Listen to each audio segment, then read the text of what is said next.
माता दी दोस्तों, कैसे हैं आप सब। आप सभी पर माता रानी की कृपा बनी रहे। जय श्री राम, जय माँ जानकी। चलिए आज सुनते हैं श्री राम और माता जानकी से जुड़ी एक बड़ी ही सुंदर सी कहानी। सीता जी ने बनाया भोजन पर कोई भी खाने क्यों नहीं आया। लंकापति रावण के वध के बाद जब अयोध्यापति प्रभु श्री राम की कृति दूर दूर तक फैल रही थी और मर्यादा पुरुषोत्तम कहलाने लगे थे, तब एक दिन महादेव शिव की इच्छा भी मर्यादा पुरुषोत्तम श्री राम से मिलने की हुई। पार्वती जी को संग लेकर महादेव कैलाश पर्वत से उतरकर अयोध्या नगरी के रास्ते पर चल पड़े। भगवान शिव और माता पार्वती को अयोध्या आया देखकर श्री सीताराम जी बहुत खुश हुए। माता जानकी ने उनका उचित आदर सत्कार किया और स्वयं भोजन बनाने के लिए रसोई में चली गई। इसी बीच भगवान शिव ने श्री राम जी से पूछा कि आपके सेवक हनुमान जी दिखाई नहीं पड़ रहे हैं।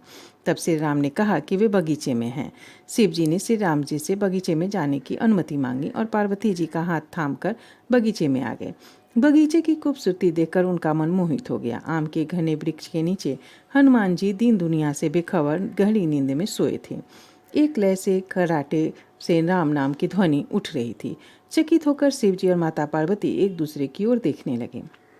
माता पार्वती मुस्कुरा उठी और वृक्ष की डालियों की ओर इशारा किया। राम नाम सुनकर पेड़ की डालियां भी झूमने लगी थी और इसके बीच में से भी राम नाम उच्चारित हो रहा था। शिव जी इस राम नाम की धुन में मस्त मग्न होकर खुद भी राम राम कहकर नाचने लगे। माता पार्वती जी ने भी अपने पति का अनुसरण किया और अपने कोमल पांव थिरकाने लगी। शिव जी और पार्वती जी के नृत्य से ऐसी झनकार उठी कि स्वर्गलोक के देवतागण भी आकर्षित होकर बगीचे में आ गए और राम नाम की धुन में सभी मस्त हो गए।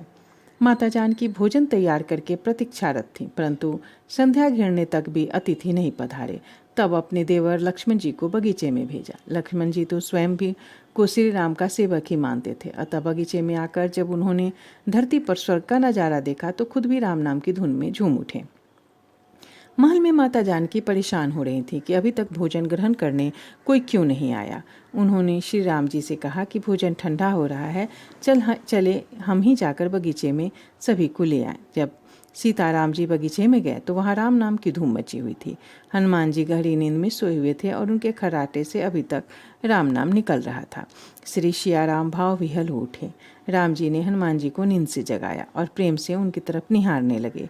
हनुमान जी प्रभु को आया देखकर शीघ्रता से उठ खड़े हुए। नित्य का समय भंग हो गया। शिव जी खुले कंठ से हनुमान जी की राम भक्ति की सराहना करने लगे। हनुमान जी संकुचाए लेकिन मन ही मन खुश हो रहे थे। श्री सियाराम से भोजन करने का आग्रह भगवान शिव जी से भी किया।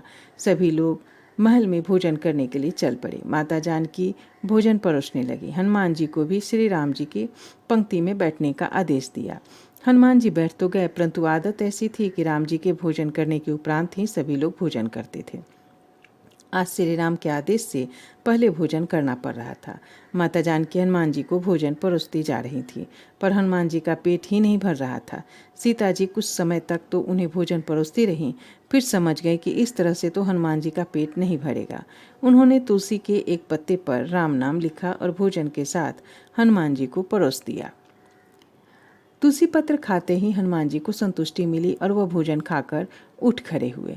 भगवान शिव ने प्रसन्न होकर हनुमान जी को आशीर्वाद दिया कि आपकी राम भक्ति युगों युगों तक याद की जाएगी और आप संकट मोचन कहलाएंगे। संकट हर रहे मिटे सब पीरा, जो सुमरे हनुमत बलबीरा। सनातन धर्म की जय। जय श्री राम, जय माँ जानकी।